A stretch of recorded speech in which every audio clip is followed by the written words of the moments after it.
China isn't just rising economically, it's taking on America's tech giants. MEGV is battling IBM in AI, CATL is challenging Tesla in EV batteries, Origin Quantum is going after IBM in quantum computing, Comac is competing with Boeing in aerospace, BGI Group is rivaling Illumina in genomics, and AutoX is taking on Waymo in self-driving cars. These Chinese innovators are aiming to lead, and the US is feeling the heat. Para empezar, quiero mostrarles unos gráficos, para ver si logramos descifrar cuál es el factor común entre ellos. El primer gráfico es sobre la producción de aluminio en diferentes países del mundo, e incluye información sobre los mayores productores de aluminio en todo el mundo. Ahí lo vemos. Veamos la producción de cemento. Aquí tenemos los mayores productores de cemento alrededor del mundo.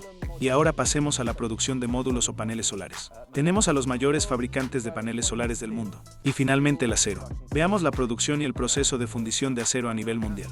Quizás ya lo hayas notado.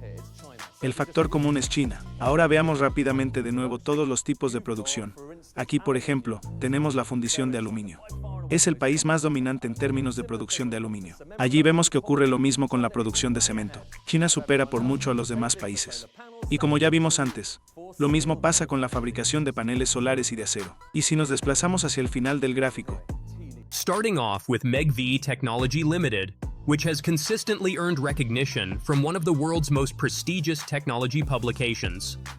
MIT Technology Review has repeatedly acknowledged MEGV's innovative prowess, including it in their 50 Smartest Companies list in both 2017 and 2019.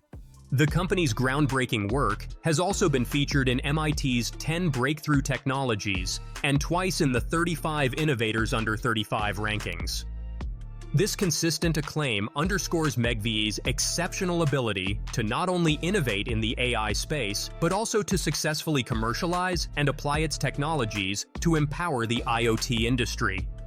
As MEGVI continues to push the boundaries of AI capabilities, its repeated inclusion in these influential rankings signals the company's potential to reshape the global tech landscape and challenge established players in the field. IBM, a long-standing leader in enterprise AI solutions, faces increasing pressure from nimble competitors like MEGV. While IBM's Watson platform has found applications in various industries, the company has struggled to maintain its early lead in the AI race. MEGV's specialized focus on computer vision and its strong presence in the Asian market give it a competitive edge in certain AI applications. Contemporary Amperex Technology Co. Limited, founded in 2011, has rapidly become the world's largest manufacturer of lithium-ion batteries for electric vehicles. The company's meteoric rise has positioned it as a major competitor to Tesla's battery division and other established battery manufacturers. The latest data from SNE Research paints a compelling picture of CATL's market supremacy. In 2023, the global EV battery consumption volume surged to 705.5 GWh, marking a substantial year-on-year growth of 38.6%. CATL's performance was even more impressive, with its EV battery consumption volume reaching a staggering 259.7 gigawatt-hour, a 40.8% increase from the previous year. This translates to a commanding 36.8% market share, putting CATL nearly 21 percentage points ahead of its closest competitor. CATL's continued success is largely attributed to its commitment to technological innovation. The year 2023 saw the company make significant strides in both technology and product development, including the mass production of its groundbreaking Qilin battery and the launch of the Shengxing Super-Fast Charging Battery. Looking ahead to 2024, CATL remains dedicated to pushing the boundaries of innovation in the global energy transformation landscape, aiming to provide excellent technology and products that will drive the high-quality development of the new energy vehicle industry worldwide. Tesla, while a leader in electric vehicle technology, faces increasing competition in the battery space. The company's plans to produce its own batteries through its Tesla Battery Day initiatives aim to reduce costs and improve performance. However, CATL's established position as a supplier to multiple major automakers gives it a significant advantage in terms of scale and market penetration.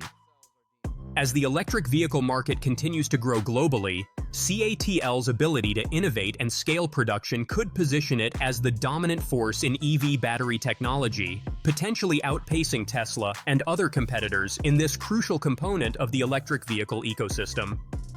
Origin Quantum, a rising star in China's quantum computing landscape, has recently secured a substantial $148 million in Series B funding. This impressive financial boost, led by the government-backed Shenzhen Capital Group's Hotland Investment Asset Management and supported by other major Chinese financial institutions, builds upon the company's previous $15.4 million Series A round in January 2021.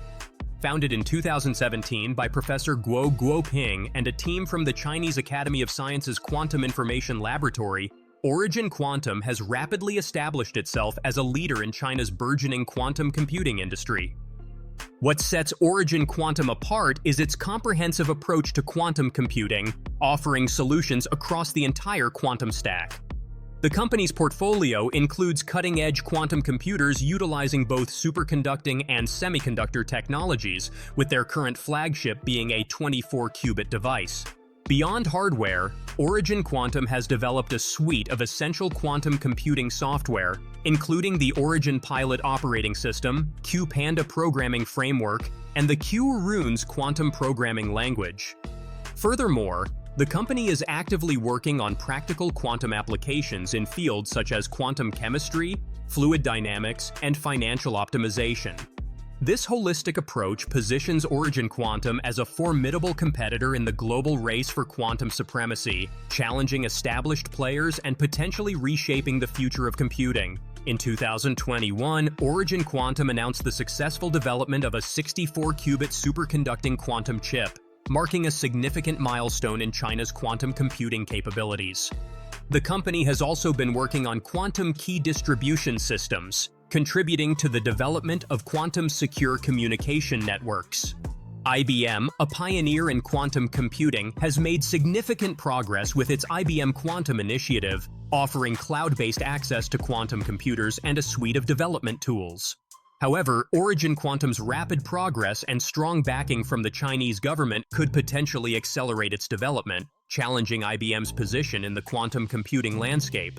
Despite facing significant challenges, DJI has maintained its position as the dominant force in the global consumer drone market. In 2019, the company demonstrated its commitment to corporate integrity by conducting an internal probe that uncovered a major fraud scheme, estimated to have cost up to $1 billion. Despite this setback, DJI's financial strength allowed it to weather the storm without incurring a full-year loss in 2018.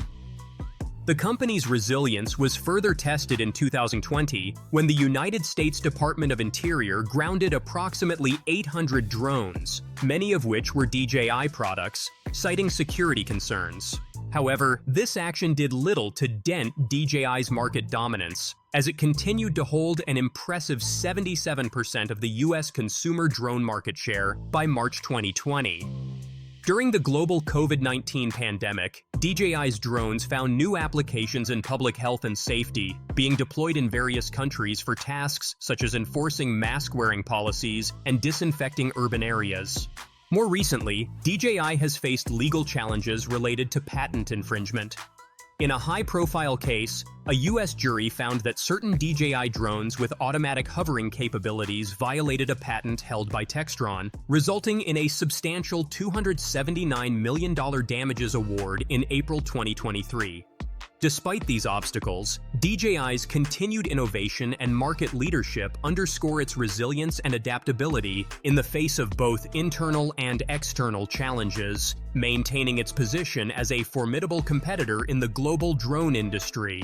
In recent years, DJI has expanded into industrial applications, including agricultural drones, mapping and surveying systems, and search and rescue solutions.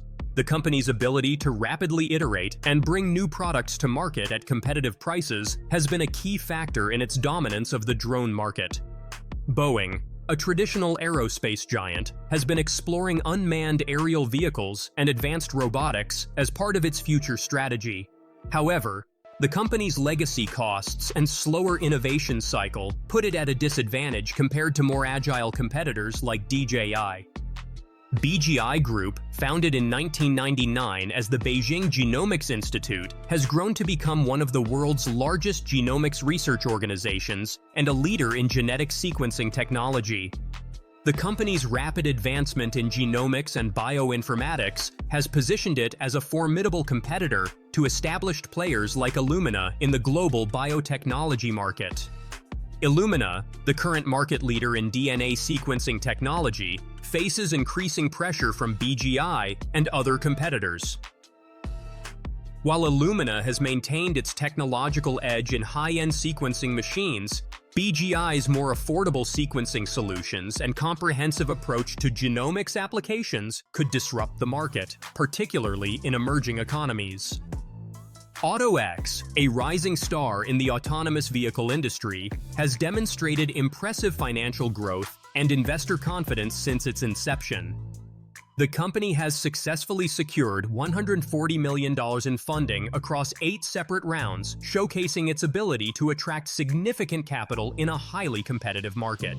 AutoX's most recent funding event was a Series A, I-4 round, which took place on January 20, 2020. This continued investor support underscores the company's potential and the faith that financial backers have in its autonomous driving technology. Notably, in November 2017, AutoX was valued at $131.78 million, reflecting its rapid ascent in the autonomous vehicle sector. This robust financial backing has enabled AutoX to accelerate its technological development and expand its operations, positioning the company as a formidable challenger to more established players in the autonomous driving space. As AutoX continues to innovate and deploy its self-driving technology, its strong funding history suggests that it has the resources necessary to compete on a global scale and potentially reshape the future of transportation. Waymo, a subsidiary of Alphabet Inc., has long been considered the leader in autonomous vehicle technology. However, the company has faced challenges in scaling its operations and achieving full autonomy in diverse environments. AutoX's rapid progress and its success in navigating the complex regulatory landscape in China give it a unique advantage in the global autonomous vehicle market. The company's potential to leapfrog established players in terms of technology and real-world deployment could disrupt the autonomous vehicle landscape, challenging the dominance of companies like Waymo. Smartphones, sneakers, laptops, vehicles, solar panels, tablets, drones, refrigerators, washing machines, televisions, microwaves, kitchen appliances, air conditioners, headphones, and light bulbs. Most people assume these everyday products are made locally, but in reality they're being manufactured in the background by one global giant, China. The economic rise of China is one of the most important developments of the 21st century and has a profound impact on the global political order. In 2016, China overtook the United States as the largest economy on Earth when you measure its GDP, that is all of the goods and services produced in the economy, and when you use the measurement purchasing power parity, which adjusts for the differences in the costs of products in each country and the strength of the local currency. And as of 2023, China made up 19% of the entire world economy, whereas the United States only made up around 15%. And the US share of the world economy is shrinking over time, whereas China's share of the world economy is growing. General Electric, Apple, Adidas, Tesla, Samsung, General Motors, Dell, Nike, BMW, Microsoft, Sony, H&M, Zara, and Caterpillar. All these international companies manufacture their products in China. Textiles, toys, electronics. For the last 2 decades, the world has become accustomed to these carrying the label, Made in China. But there are new categories of China-made goods dominating in the global marketplace, and it is causing discomfort. China is now simply too large for the rest of the world to absorb this enormous capacity. The world's factory. China's role as the world's factory is evident in the sheer volume of goods it produces. The country accounts for over 50% of global steel production, surpassing the output of the next largest producers combined. In the field of rare earth elements, crucial components in many high-tech products, China dominates with 70% of global production. When it comes to solar power, China is outpacing everyone. Last year, it commissioned as much solar energy as the entire world did in 2022. The driving that China has done of the clean energy economy actually has been really, really beneficial. The solar energy industry is another sector where China's manufacturing prowess shines. The country manufactures about 80% of the world's solar panels, effectively dominating the global solar energy market. In the smartphone industry, China produces the majority of devices, both for domestic brands and international companies like Apple. Approximately 95% of Apple products are produced in China. In the competitive world of Chinese electric vehicles, looking for a spot that are going further and costing less than ever before, no company makes or sells more than BYD, the Chinese giant taking on Tesla, offering cars for as little as $10,000. Let's drive. Along with higher-priced luxury models. 0 to 60 miles per hour in about 3 seconds. Anything like this in the U.S.? Nothing that I've drove. China's manufacturing dominance extends to emerging industries as well. In recent years, it has become the world's largest producer and market for electric vehicles.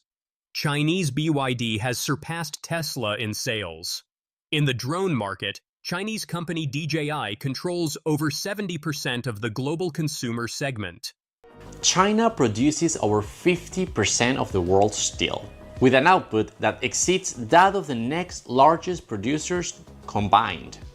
China also accounts for more than half the global aluminum production, which is essential for industries like aerospace, transportation, and packaging.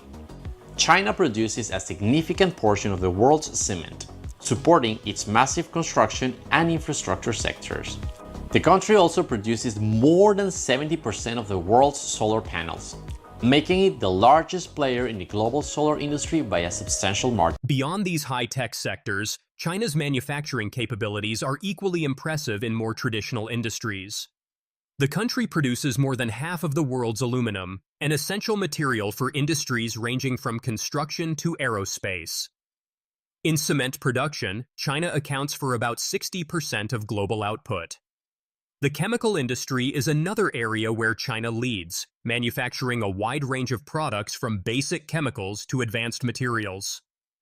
Key factors behind China's manufacturing dominance.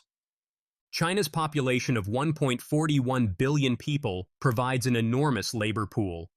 This abundance of workers has historically kept wages low, allowing firms to benefit from lower production costs. The dynamics of supply and demand in the labor market, coupled with significant rural-urban migration, have played a crucial role in maintaining this competitive advantage. Minimum wage variations across provinces further contribute to China's manufacturing appeal. As of 2024, Shanghai has the highest monthly minimum wage at RMB 2,690, or approximately US $370, while Beijing has the highest hourly minimum wage at RMB 26.4, or about US $3.70. These rates, while increasing over time, remain significantly lower than those in many Western countries. China's manufacturing prowess is not just about cheap labor, but also about its intricate network of suppliers, component manufacturers, and distributors. This ecosystem has evolved significantly since the 1990s, creating efficient supply chains that are hard to replicate elsewhere. Shenzhen, a city bordering Hong Kong, exemplifies this ecosystem. Once a small town of 30,000 inhabitants in 1980, it has grown into a metropolis of nearly 18 million people. Today, Shenzhen is the electronics manufacturing capital of the world, where 90% of the world's electronics are made, at least in part. Alyssa, senior brand manager of Anchor, explains Shenzhen's appeal. So Shenzhen as a city is really known for two things. One is its manufacturing capabilities, especially for consumer electronics products. And second, its gravitation for talents or human resources, especially on the product development and research and development. This business ecosystem allows for rapid prototyping and production. companies can move from concept to finished product in a fraction of the time it would take in other countries, thanks to the concentration of suppliers and manufacturers in close proximity. China's export tax rebate policy, initiated in 1985, has been a significant factor in boosting the competitiveness of its exports. This policy abolished double taxation on exported goods, subjecting them to 0% value-added tax. Additionally, consumer products from China were exempted from import taxes in many countries, further enhancing their competitiveness in global markets. These lower tax rates have helped to keep the cost of production low, enabling China to attract investors and companies looking to produce low-cost goods. The combination of VAT exemptions and import tax exemptions has created a highly favorable environment for export-oriented manufacturing in China. China has been accused of artificially depressing the value of its currency, the yuan, to provide an edge for its exports against similar goods produced by U.S. competitors. By buying dollars and selling yuan, China keeps a check on the appreciation of its currency, making Chinese goods more attractive to foreign buyers. In 2005, the yuan was estimated to be undervalued by 30% against the dollar. More recently, on August 8, 2019, China's central bank lowered the yuan to 7 per dollar, the weakest level since April 2008. As of early 2024, the exchange rate stood at around 7.17 yuan to the dollar. The impact of these currency practices on China's export competitiveness has been significant. The low price of the yuan encourages foreign manufacturers to buy Chinese goods, thereby making the country more competitive in the world market. China's economic strength is not solely based on its manufacturing sector. The country has made heavy investments in domestic infrastructure and real estate, creating favorable conditions for manufacturing and enhancing supply chain efficiencies. These investments have contributed to China's rapid economic growth and its position as a global economic powerhouse. The country's focus on infrastructure development has resulted in an extensive network of highways, high-speed railways, and ports, facilitating the movement of goods and reducing transportation costs for manufacturers. This infrastructure, combined with China's strategic geographical location, has made it an ideal hub for global supply chains. China's global economic position. As of 2024, China stands as the world's second-largest economy. According to International Monetary Fund estimates, China's GDP was $18.8 trillion, compared to the United States' $28.8 trillion. This represents a significant increase from China's GDP of only $200 billion in 1978. China's economic growth has been nothing short of remarkable. In 1978, China's GDP was only about 4% of the world's GDP.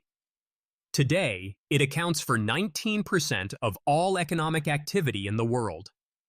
This economic renaissance of the last 40 years is largely thanks to one industry: manufacturing. The future of China as the world's factory. While some experts have speculated about China losing its position as the world's factory to other emerging economies offering cheap labor, the reality is more complex. China's manufacturing dominance is not solely based on low labor costs, but on a sophisticated business ecosystem that has evolved over decades. This ecosystem, coupled with China's vast talent base and continued focus on innovation, suggests that China will likely maintain its manufacturing dominance for the foreseeable future. The availability of cheap labor is just one of many factors that have kept the Made in China label on so many products purchased by consumers around the world. It will take more than low labor costs for emerging economies to set up a business ecosystem that can compete with China's. China's manufacturing superpower status. China's rise as a manufacturing superpower is unprecedented in its speed and scale. As of 2020, China accounted for 35% of global gross manufacturing production, more than the combined output of the next 9 largest manufacturers. Even when measured at value added, China still represents 29% of global manufacturing, compared to just 16% for the United States. And today I'm going to be looking at research that was published by a mainstream economist in Europe named Richard Baldwin. and he published a research paper at a European think tank, which is funded by multiple European governments and banks. So this is a very mainstream think tank. It's not in any way pro-China. And in this research paper, he argued that China is now the world's sole manufacturing superpower. He pointed out that the United States is the world's sole military superpower. The US spends more on its military than the next 10 largest military spenders combined. That is, the US spends more on its military than Ukraine, Japan, South Korea, France, Germany, the UK, Saudi Arabia, India, Russia, and China, all combined. And in 2022, the United States alone represented nearly 2/5 of the entire world's military expenditure, 39%, compared to China representing just 13% of world military spending and Russia representing only 4%. So earlier I mentioned that GDP is not always the best way to measure an economy because it includes all forms of economic activity, including things like military spending. But if you go back to this research paper on how China has become the world's sole manufacturing superpower, it points out that while the United States is the world's sole military superpower, China now represents more manufacturing production than the next 9 largest manufacturers combined. I think this is the perfect way to understand the difference between the US and China. The US leads the world in military spending, in waging wars that destroy lives and destroy economies, whereas China leads the world in economic production, in manufacturing of goods that people around the world need to have a better life. This rapid industrialization is unparalleled in history. As Richard Baldwin, a professor of international economics at the IMD Business School in Lausanne, Switzerland, notes, China's industrialization is unprecedented. The last time the king of the manufacturing hill got knocked off the throne was when the US surpassed the UK just before WW1. It took the US the better part of a century to rise to the top. The China-US switch took about 15 or 20 years. China's industrialization, in short, defies comparison. China's state-led economic development model. China's economic success is largely attributed to its unique state-led development model. This model involves state-owned enterprises controlling key sectors of the economy, state-owned banks providing favorable loans to strategic industries, and robust industrial policies guiding the country's economic development. The Chinese government has always maintained state-owned enterprises that have public ownership of the natural monopolies. Infrastructure, transportation, energy, metalworking, mining, and telecommunications, the most important sectors of the economy known as the commanding heights, have remained publicly owned by the government. These massive SOEs reduce the overall cost of production, which increase the competitiveness of exports in the manufacturing sector. China has also always maintained state-owned banks. The finance sector has been socialized, and China has used the massive state-owned banks to direct credit to the real economy, not to bubbles of speculation. The 4 largest banks on Earth are Chinese state-owned banks, and they have given very favorable loans to develop strategic industries in China. He included a very interesting chart that shows how the United States is very heavily reliant on the import of products from China for its own industrial production. And on the flip side, China is slightly more reliant. So what this means is that it would be very difficult for the US to decouple economically from China without doing further damage to its own industrial base, which the US has already done, as I showed earlier, through decades of neoliberal policies and deindustrialization. And the other part, the flip side of this asymmetry, is that China is still reliant on US purchases of its manufactured goods. However, in recent years, China has become much less reliant on the US for purchasing its manufactured goods. And the reliance that China has, the dependency that China has on the US economy is decreasing, whereas the US dependency on China is increasing over time. Impact of China's manufacturing dominance on global trade. The US is significantly more dependent on Chinese manufacturing than vice versa. In 2020, the US was about 3 times more exposed to Chinese manufacturing production than China was to US markets. This asymmetry makes economic decoupling challenging. Baldwin cautions, politicians may wish to decouple their economies from China. These data suggest that decoupling would be difficult, slow, expensive, and disruptive, especially to G7 manufacturers. China's rise in high-tech manufacturing. Things are moving really quickly on the tech front. We're exploring why quantum computing is shaping up as the next frontier of global competition and look at the leading role the US is trying to play. Singapore is also trying to stay on the cutting edge when it comes to artificial intelligence. And the nuts and bolts driving much of this tech development is semiconductors. We'll explore the challenges China faces in an extremely competitive landscape as it moves towards its long-term goal of tech self-sufficiency. Hefei, the capital of Anhui Province in East China, an important outpost in China's resistance against the US tech blockade. The state-run Hefei high-tech zone assembles and incubates companies focusing on hotly contested emerging areas, from artificial intelligence to quantum computing and semiconductors. Last year, government-backed investors pumped in $5.4 billion into Hefei-based semiconductor startup Changxin Xinqiao. It's one of the biggest investments from China's flagship semiconductor fund, also known as the Big Fund, in recent years. Russell Liu is the Vice President of Business Development at China Wafer Level CSP. We're more concerned about how we can survive through the process. I mean, it is happening, but we don't want to be killed during the process, right? Because the supply chain is going to change. Customer will withdraw from China. Maybe one day we cannot buy, this critical material. We don't have access to this tool, or the tool cannot be repaired. U.S. National Security Advisor Jake Sullivan once used the phrase, a small yard and high fence, to describe the Biden administration's intent to restrict China's access to what he called choke points for foundational technologies.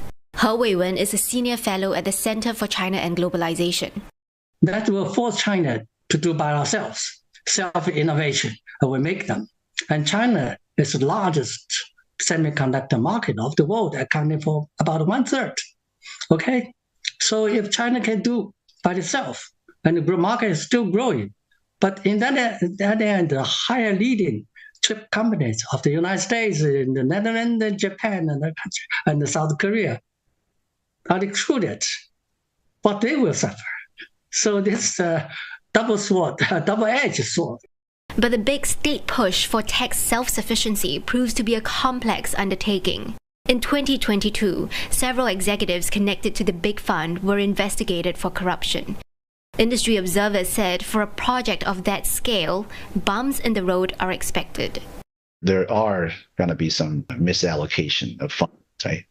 This is natural because you're trying to use the fund to foster a whole bunch of companies, small companies. Some companies might fail, and they will fail. But in the long term, I think the funding could still play a critical role. The high-stakes game of global tech dominance has gotten countries' attention. TSMC, the world's largest contract chip maker, just opened its first plant in Japan and is planning for a second. Japan said it's ready to give TSMC more than $10 billion for doing that. China will face a steep climb as it works towards its ambition to become a global leader in science and innovation by 2050. China's manufacturing prowess is not limited to low-tech, labor-intensive industries. The country has made significant strides in high-tech sectors such as semiconductors, quantum computing, and artificial intelligence. This advancement has led to increased tensions with the United States, resulting in trade restrictions and technology wars. China is now in every single stage of production, including the most high-tech sectors. This includes areas like 5G and 6G internet, which are being developed by Chinese companies like Huawei. The United States has been imposing sanctions on Chinese high-tech companies in an effort to slow China's technological advancement. Historical context of China's economic development. Before the revolution in China in 1949, the average life expectancy of a Chinese person was around 35 or 36 years. In 2020, China overtook the United States and has a higher life expectancy now of 78 years. The Chinese government has implemented the most successful poverty reduction program in world history.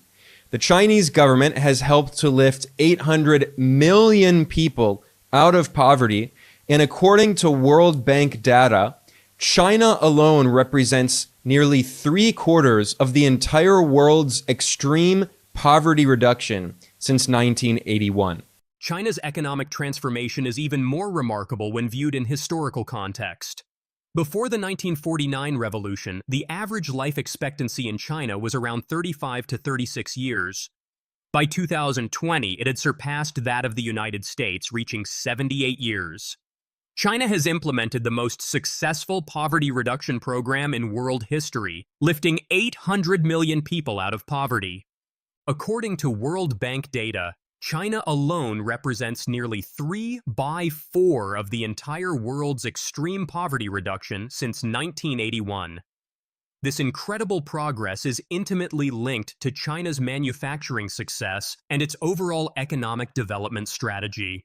General Electric, Apple, Adidas, Tesla, Samsung, General Motors, Dell, Nike, BMW, Microsoft, Sony, H&M, Zara, and Caterpillar. All these international companies manufacture their products in China. On those different kinds of production, you've got, for instance, aluminium smelting. There is China, by far and away the most dominant when it comes to aluminium. Similar thing when it comes to cement production, concrete. China is way ahead of everyone else. Same thing for solar panels, same thing too for steel manufacture. You can just about see the UK over here, teeny tiny bar there. That's the UK production. Textiles, toys, electronics.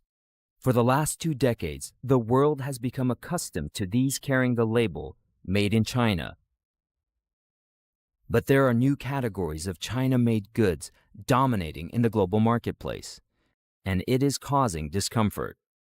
China is now simply too large for the rest of the world to absorb this enormous capacity. In 1978, China had a GDP of only $200 billion, only about 4% of the world's GDP. However, nowadays that GDP has risen to $17 trillion and accounts for 19% of all economic activity in the world. This economic renaissance of the last 40 years is largely thanks to one industry, manufacturing. China produces over 50% of the world's steel, with an output that exceeds that of the next largest producers combined. China accounts for over 70% of global rare earth element production, crucial components in many high-tech products. China manufactures about 80% of the world's solar panels, dominating the global solar energy industry. China produces the majority of the world's smartphones, both for domestic brands and international companies like Apple. In recent years, China has become the world's largest producer and market for electric vehicles. Chinese company DJI controls over 70% of the global consumer drone market. China produces more than half of the world's aluminum, essential for industries ranging from construction to aerospace. China is by far the world's largest cement producer, accounting for about 60% of global production. China is the world's largest chemical producer, manufacturing a wide range of products from basic chemicals to advanced materials.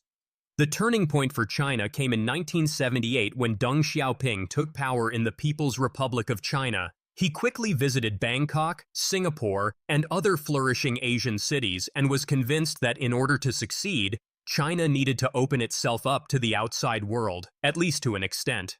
He gave people control of their farms, privatized businesses, and, most importantly, allowed foreign investment in the country for the first time in decades. Deng Xiaoping opened up 4 special economic zones with tax incentives and exemption from the oversight that the rest of the country saw on its investments and trade activity. These 4 zones were essentially the free market portions of China, but none was more successful than Shenzhen in the Guangdong province. Before its designation as a special economic zone in 1980, Shenzhen was a tiny town with about 30,000 inhabitants. Today, that's grown to nearly 18 million people, rivaling the size of New York and London. It's believed that Shenzhen might have been the single fastest-growing city in human history. Shenzhen made sense as a spot where China could embrace the West as it lay just north of the border of Hong Kong, what was at the time a British territory. Today, Shenzhen is the electronics manufacturing capital of the world. As Stephen Yang, CEO of Anchor, explains, Shenzhen as a city is really known for two things. One is manufacturing capabilities, especially for consumer electronics products, and second, its gravitation for talents or human resources, especially on the product development or research and development disciplines. Apple, Samsung, Microsoft, Sony, Canon, they all manufacture products in Shenzhen. In fact, 90% of the world's electronics are made at least in part in this city. Everything just costs less in China, so labor costs less too. Where a factory in the United States might pay upwards of $20 to $30 an hour, a Chinese laborer would happily accept $3 or $5 an hour in Shenzhen. China's comparative advantage in manufacturing stems from several key factors. Lower labor costs. China's population of 1.5 billion people provides an enormous labor force. This abundance of workers has historically kept wages low, benefiting firms through lower production costs per unit and the ability to supply more products at the same price. Extensive infrastructure. China has invested heavily in building robust supply chain infrastructure with an extensive network of suppliers, logistics providers, and transportation links. This allows for efficient, just-in-time production. Large-scale production capabilities. Many Chinese manufacturers operate huge factories and production facilities, achieving massive economies of scale that allow them to drive down unit costs. The regulatory environment in China has also played a significant role in its manufacturing success. Compared to Western countries, China has had less stringent regulations in areas such as child labor, health and safety standards, and wage laws. While this has been advantageous for manufacturers, it has also been a source of criticism and concern for labor rights advocates and competitors in other countries. China's currency devaluation strategy has been another controversial factor in its manufacturing success. The country has been accused of deliberately undervaluing its currency, the yuan, to make its exports more competitive. This strategy involves selling yuan and buying foreign currencies, making Chinese products artificially cheap in global markets and helping exporters accumulate capital and hire more workers. Up until 2005, the Chinese government maintained a fixed exchange rate of 8.27 yuan per dollar. They then allowed it to increase in value within a margin for a few years. But in 2008, they pegged its value again to make Chinese exports more attractive during the financial crisis. Nowadays, the government picks a daily exchange rate and lets the currency fluctuate up to some degree.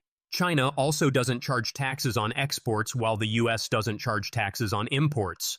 The US doesn't even charge customs fees for some products like tablet PCs, so some products can make it all the way from their factory in China to stores in the US completely tax-free. The evolution of Chinese manufacturing has been remarkable, from labor-intensive production to low-end processing, transitioning to medium and high-end output, improving quality and cost advantage through technological innovation and business model innovation. Tim Cook, CEO of Apple, explained this evolution. There's a confusion about China. The popular conception is that companies come to China because of low labor cost. The truth is, China stopped being the low labor cost country many years ago. That is not the reason to come to China from a supply point of view. The reason is because of the skill and the quantity of skill in one location and the type of skill it is. There's a confusion about China. The popular conception is that companies come to China because of low labor cost. The truth is China stopped being the low labor cost country many years ago. That is not the reason to come to China from a supply point of view. The reason is because of the skill, the quantity of skill in one location, and the type of skill it is. The current state of made-in-China products reflects this evolution. They are no longer just low-cost, low-value-added products. Many are now cost-effective with independent property rights. Chinese manufacturers have developed fine manufacturing capabilities. China has also been shifting towards more capital-intensive and technology-intensive industries.